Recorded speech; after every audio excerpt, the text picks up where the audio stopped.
Sudah 5 tahun aku hidup sendiri. Sejak kematian Darmanto, suamiku, hidup seperti berjalan tanpa arah.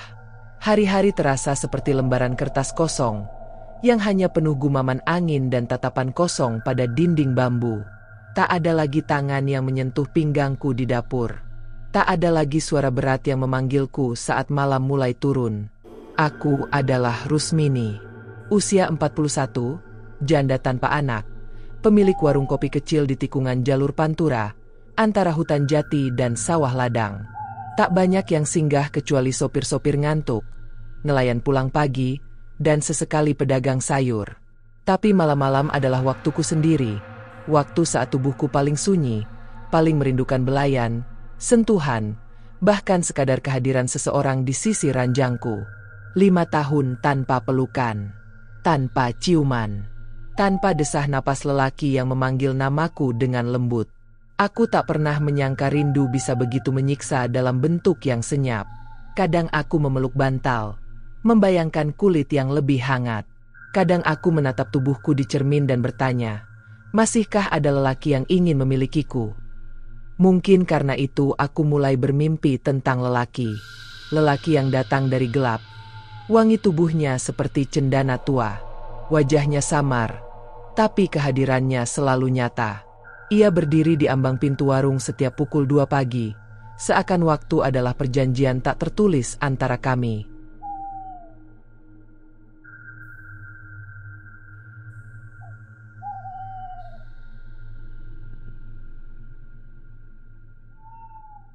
Halo para sahabat album misteri. Sebelum dilanjutkan cerita video ini, hendaknya para sahabat memberikan like dan subscribe untuk memotivasi kami membuat cerita video yang kian menarik, mencekam, mengerikan, mistis, dan misteri. Selain itu tidak lupa untuk mengklik tanda lonceng, sehingga Anda menjadi penonton pertama yang mengetahui saat kami mengupload video baru. Dan, selamat menonton. Dan pada suatu malam, ia benar-benar datang. Langkahnya tenang, jaket kulitnya gelap, matanya tajam tapi tak mengancam. Begitu memasuki warung, aroma tubuhnya menguar pelan, seperti dupa cendana yang dibakar menjelang subuh.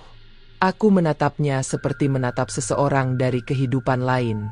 Dan ia menatapku seperti seorang lelaki yang tahu betul bahwa perempuan di hadapannya sedang menahan rindu bertahun-tahun. Namanya Harjono Gunawan. Ia tak banyak bicara, hanya senyum kecil dan ucapan terima kasih saat kuantar kopi panas ke mejanya. Tapi sejak malam itu, ia selalu datang. Tepat pukul 2, duduk di tempat yang sama, membacakan puisi dari buku usang yang ia bawa sendiri. Kadang tentang laut, kadang tentang tubuh perempuan yang disandingkan dengan rembulan. Ia tak pernah meraba tanpa izin, tak pernah menyentuh lebih dari seharusnya. Tapi setiap kata, setiap tatapannya adalah semacam peluk tak kasat mata. Ia menundukkan kepala saat bicara. Tapi diam-diam, sorot matanya menelanjangiku dengan lembut, bukan dengan syahwat murahan, melainkan dengan rasa ingin tahu dan kekaguman, yang membuatku membuka diri tanpa merasa dipaksa. Aku mulai menanti malam, menanti kedatangan dia. Dan pada malam ke-14, ketika hujan gerimis dan angin laut membawa bau tanah basah, Harjono masuk dan memelukku tanpa kata. Aku tak menolak. Tubuhku yang telah lama kehilangan arah, menemukan jalannya sendiri ke dalam pelukan itu. Kami masuk ke bilik kecil di belakang warung. Tanpa banyak bicara, kami membuka pakaian seperti membuka beban yang bertahun-tahun kupikul sendiri. Malam itu, ia mencintaiku seperti seorang penyair membaca puisi. Perlahan, lembut, dan dengan rasa hormat. Ia tak tergesa. Setiap jari yang menyentuh kulitku seakan menanyakan izin, dan setiap ciuman di tengkuku seperti doa yang tak pernah kulafazkan.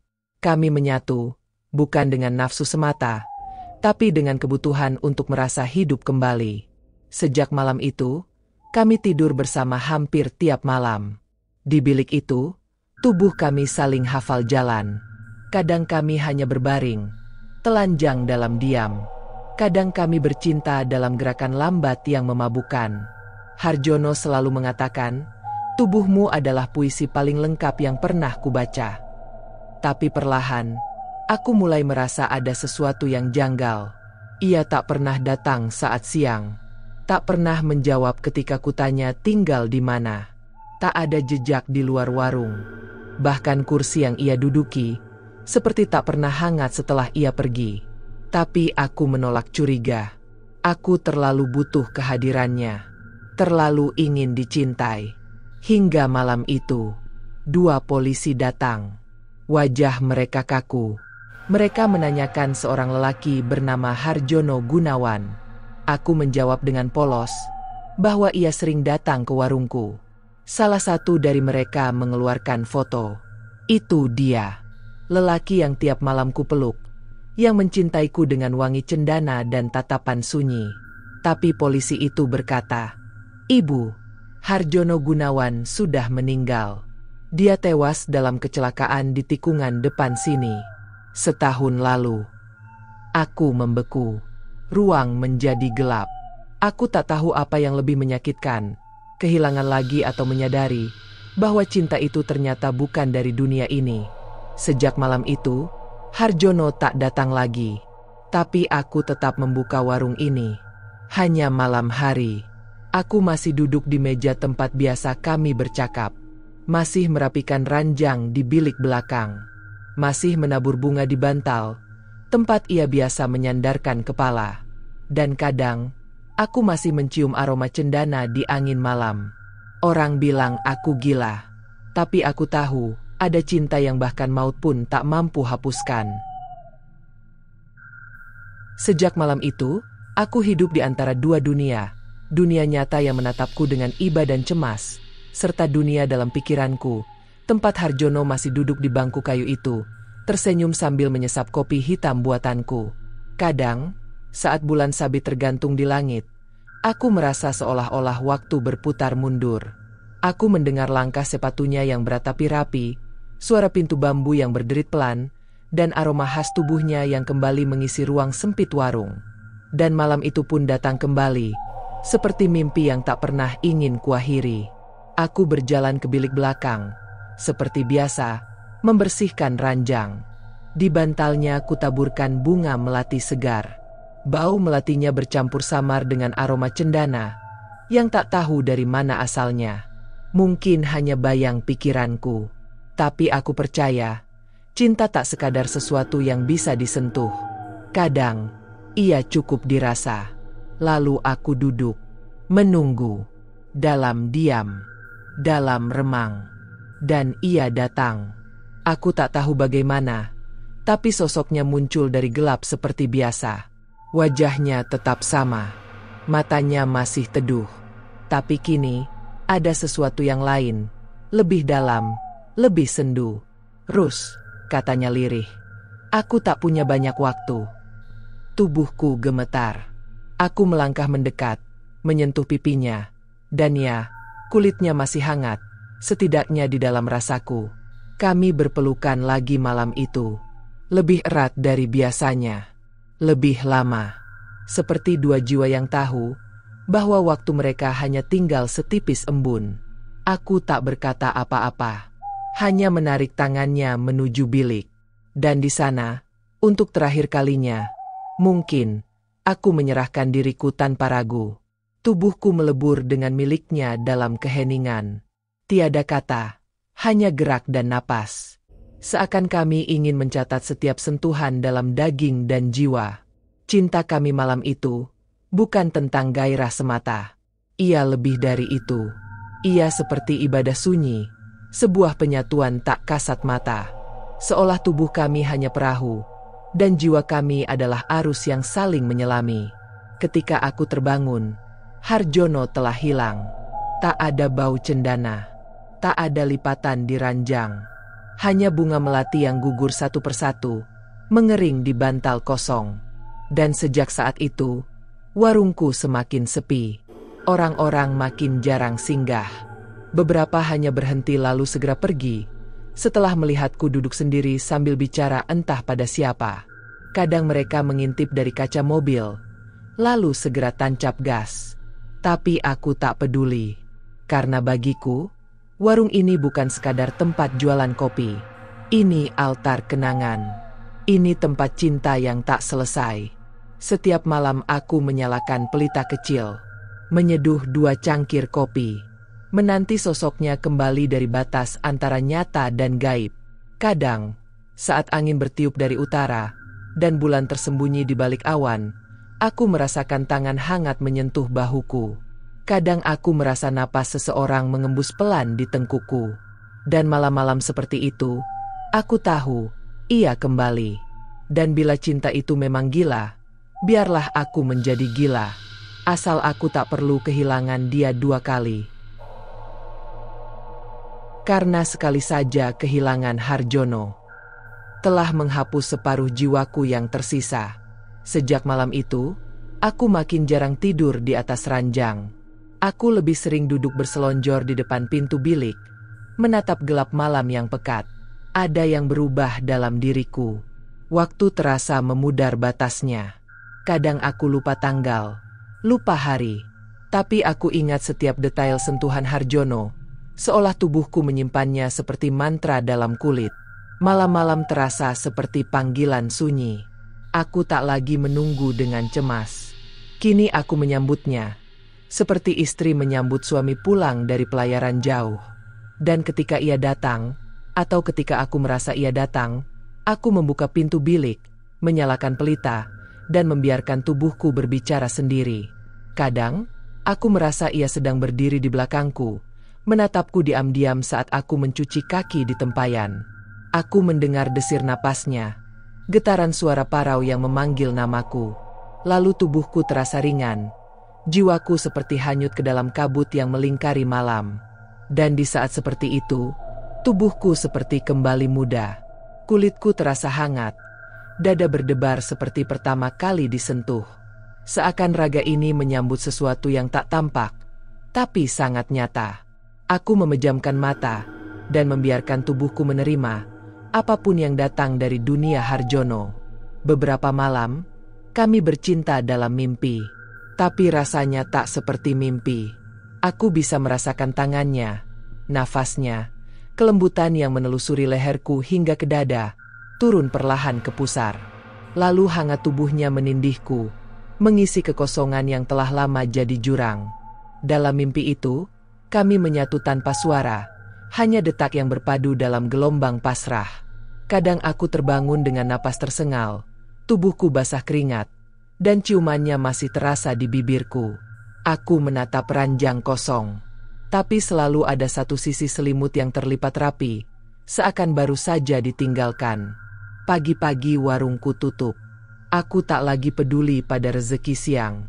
Warungku kini hanya hidup saat malam datang, saat dunia sepi, saat roh-roh bisa bicara, dan bayang-bayang bisa saling menyentuh.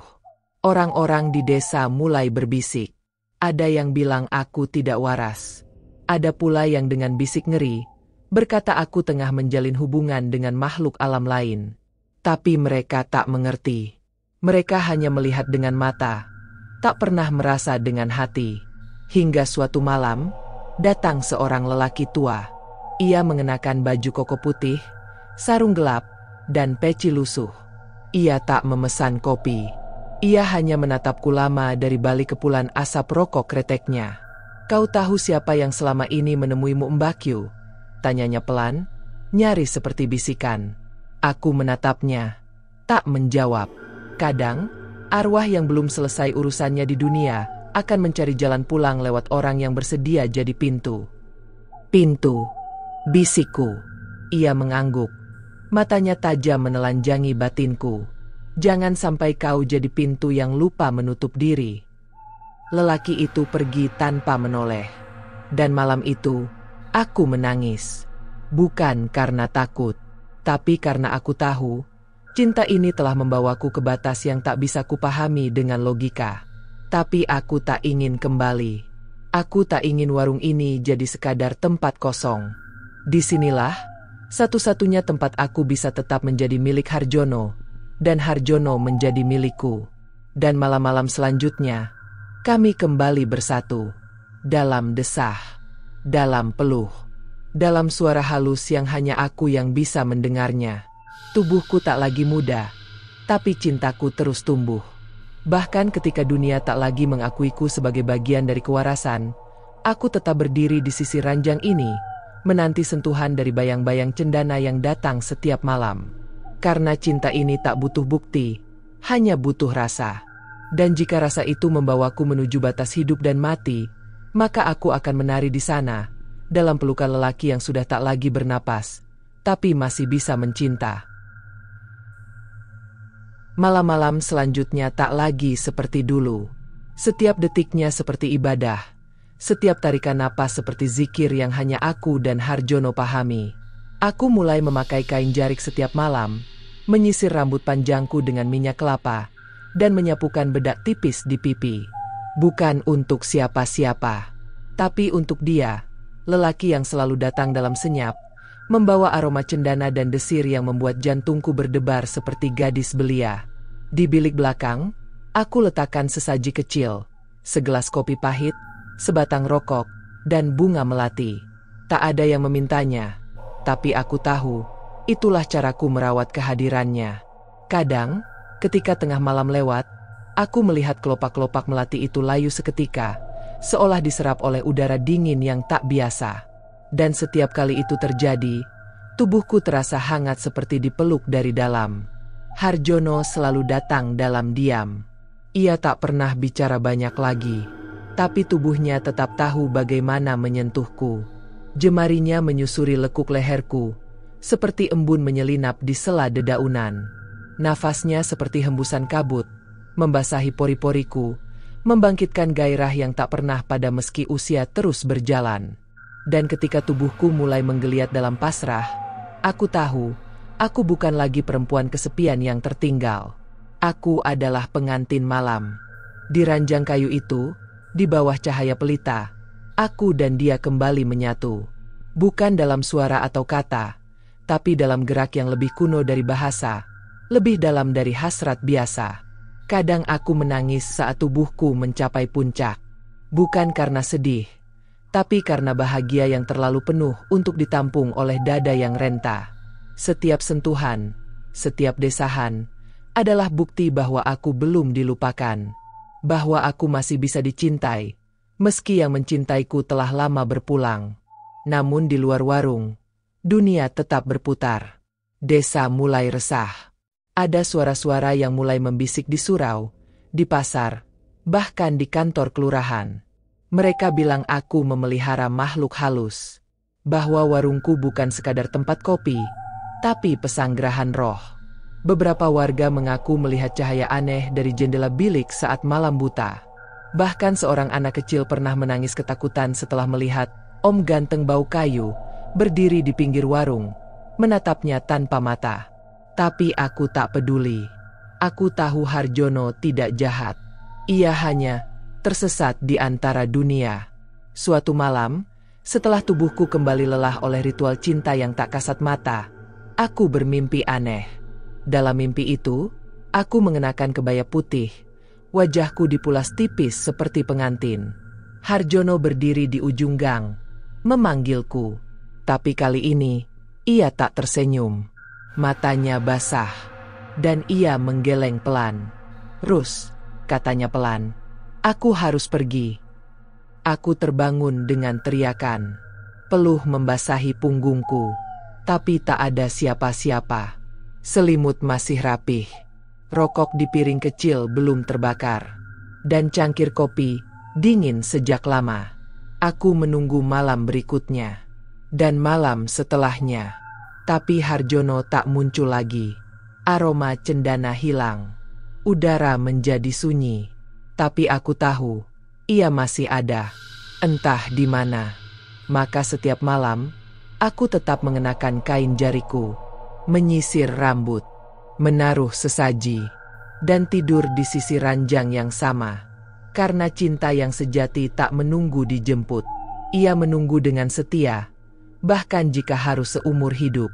Dan mungkin, jika malam cukup hening, jika hatiku cukup bersih, Harjono akan kembali, menyentuhku sekali lagi.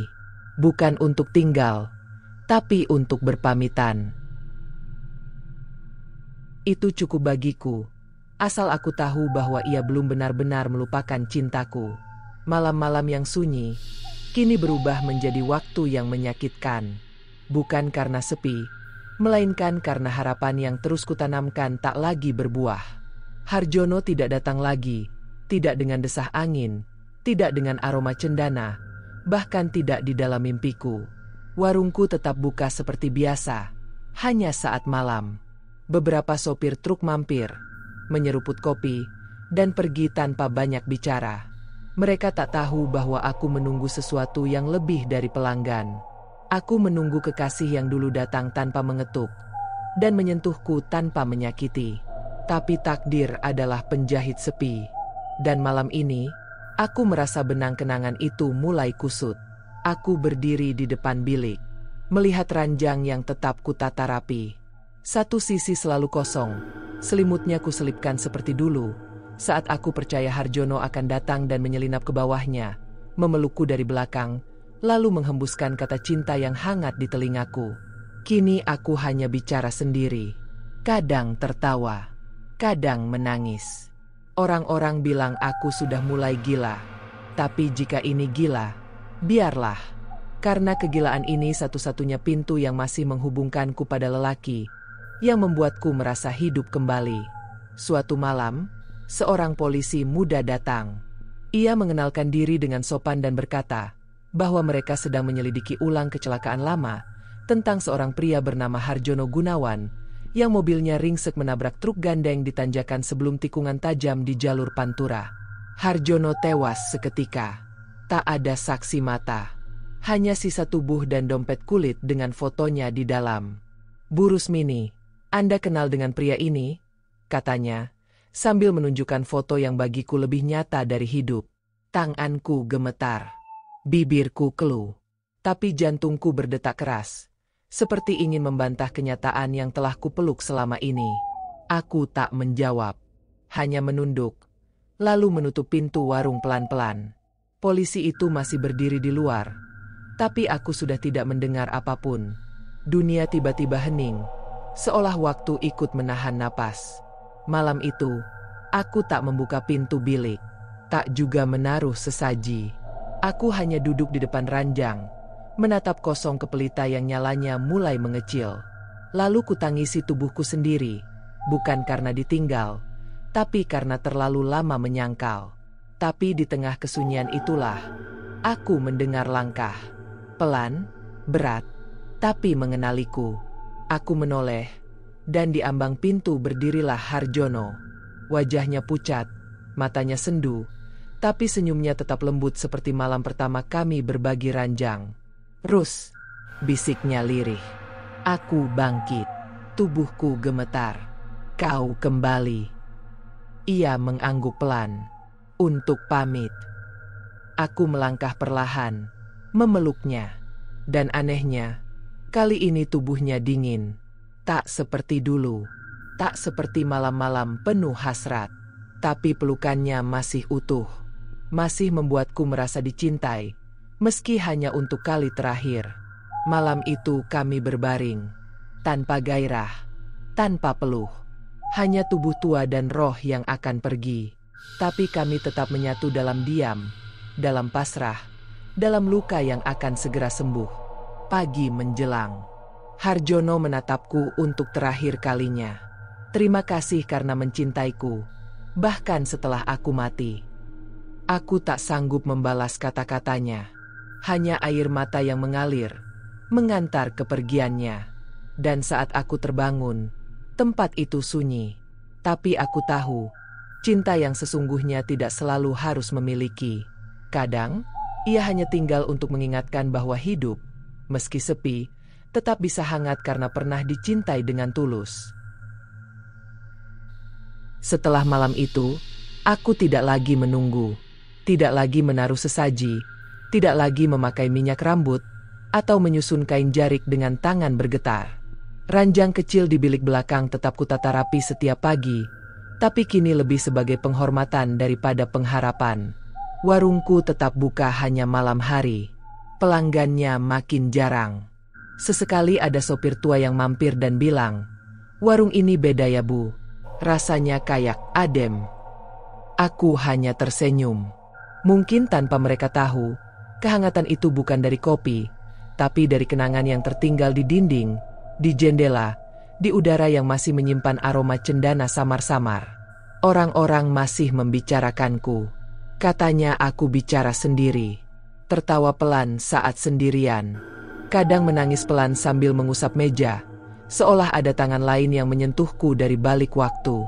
Tapi aku tak lagi peduli. Aku tak gila. Aku hanya pernah sangat mencintai dan dicintai. Malam-malam panjang, kini seperti selimut bagi tubuhku yang mulai renta. Setiap kali aku duduk di depan warung, menatap jalan aspal yang sunyi, aku bisa membayangkan langkah Harjono, seperti dulu. Tegap, wangi, dan senyap.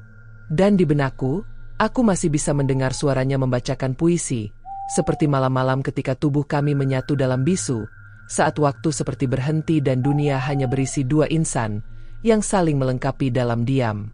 Aku tak akan pergi jauh Rusmini. Cintaku padamu terlalu kuat untuk lenyap begitu saja. Kalimat itu terus bergema dalam ingatanku, seperti doa yang tak pernah usai. Dan kadang, saat angin bertiup pelan pada dini hari, gorden bilik belakang melambai perlahan, seolah ada yang masuk. Saat itulah aku menoleh pelan, tersenyum sendiri, dan membisik, "Sudah kubersihkan ranjangnya Harjono. Kalau kau mau, malam ini boleh tidur di sini lagi." Karena cinta sejati tak memerlukan daging dan darah. Ia hidup dari kenangan. Ia tumbuh dari kesetiaan. Dan ia bertahan dari ketulusan yang tidak takut pada kematian. Warungku tetap berdiri di pinggir jalur pantura, sunyi dan temaram, seperti sisa mimpi yang tertinggal. Tapi di luar sana, dari desa kecil berjarak 3 kilometer, bisik-bisik mulai tumbuh seperti lumut pada batu tua. Orang-orang mulai merasa warungku bukan sekadar tempat singgah biasa. Ada yang bilang hawa di sekitar jalanan menjadi berat. Ada yang mendengar suara laki-laki tertawa pelan dari arah bilik padahal tak ada siapa-siapa. Bahkan anak-anak mulai bermimpi buruk setelah lewat terlalu dekat saat malam. Sampai akhirnya, malam itu, seorang lelaki datang. Tak seperti sopir atau peziarah malam, ia berpakaian rapi, bersarung dan berpeci, membawa tas kecil, dan senyum yang ramah. Usianya belum 40. Wajahnya teduh dan suara doanya lembut. "Assalamualaikum Bu Rusmini." Aku sedikit tertegun. Jarang ada orang memanggil namaku lengkap, apalagi dengan salam yang begitu tenang. "Waalaikumsalam," jawabku pelan, sambil menyeka peluh di dahi. Ia memperkenalkan diri sebagai Ustadz Rahmat, dikirim oleh tokoh masyarakat desa yang katanya resah. Mereka khawatir padaku. Khawatir. Katanya aku terikat pada sesuatu yang bukan lagi dari dunia ini. "Maaf, Bu, saya tidak datang untuk mengusik. Tapi saya ingin menolong," ujarnya dengan sopan namun mantap. Aku hanya diam. Kupandangi wajah muda itu dengan pandangan kosong. Sebelah hatiku menolak. Tapi sisi lain tahu bahwa hidup yang kujalani selama ini bukan hidup yang semestinya. Aku tidak diganggu Ustadz. Aku justru merasa dicintai, dilindungi. Ia mengangguk pelan. Cinta dari yang sudah tiada kadang membungkus kita dalam kabut tipis. Lembut, tapi menyesatkan. Dan jika dibiarkan, kabut itu bisa berubah menjadi jerat. Malam itu, Ustadz Rahmat tak memaksaku. Ia hanya minta izin tidur di warung. Dan entah mengapa, aku mengangguk. Di bilik belakang, ranjang kecil tetap kutata. Tapi malam ini, tak ada bau cendana. Tak ada angin menggoyang gorden. Harjono tidak datang. Seolah tahu, malam ini bukan miliknya. Menjelang tengah malam, Ustadz itu duduk bersila di bilik depan. Ia membuka kitab kecil dari tasnya. Mulutnya mulai melantunkan ayat suci. Lantunan itu merambat ke dinding, menyusup ke celah-celah kayu warung, membelah malam yang selama ini dipenuhi bisikan. Dan saat ayat-ayat itu mengalun, sesuatu terjadi. Lampu gantung berkedip. Angin berhembus dari arah tikungan, membawa aroma menyengat seperti kayu terbakar dan bunga melati busuk. Piring-piring kecil di rak kayu bergoyang. Tirai bilik belakang berkibar hebat. Aku berlari ke bilik, memegang ranjang yang mulai berderit. Aku menangis. Jangan ambil dia dariku. Dia satu-satunya yang pernah menyentuhku dengan cinta. Tapi Ustadz Rahmat datang, memegang lenganku. Bu Rusmini, cinta tidak akan pernah menyakiti. Kalau dia mencintai ibu, dia akan pergi dengan ikhlas. Suara itu, suara lembut yang dulu menyapaku di tiap dini hari, terdengar sekali lagi dari sudut bilik. Rus, izinkan aku pergi. Sudah waktunya. Aku tersungkur. Dadaku sesak. Tapi dalam isaku, aku menjawab lirih. Kalau itu membuatmu damai, pergilah Harjono. Aku akan belajar sendiri, bertahan dengan cinta yang pernah kau beri. Pagi menjelang. Aroma cendana itu lenyap, digantikan embun yang dingin dan netral. Sejak hari itu, ranjang kecil di bilik tak lagi kutata. Warungku kini kembali jadi tempat singgah. Buka dari sore hingga tengah malam. Kadang Ustaz Rahmat mampir, membeli kopi, dan menanyakan kabarku. Aku senyum, meski mata masih menyimpan kenangan. Terima kasih Ustadz, kataku suatu malam. Bukan karena kau mengusirnya, tapi karena kau menyelamatkanku dari diriku sendiri. Ia hanya mengangguk. Hidup membutuhkan ikhlas, Bu. Cinta sejati tidak datang untuk menetap. Ia datang untuk mengajar, lalu pulang.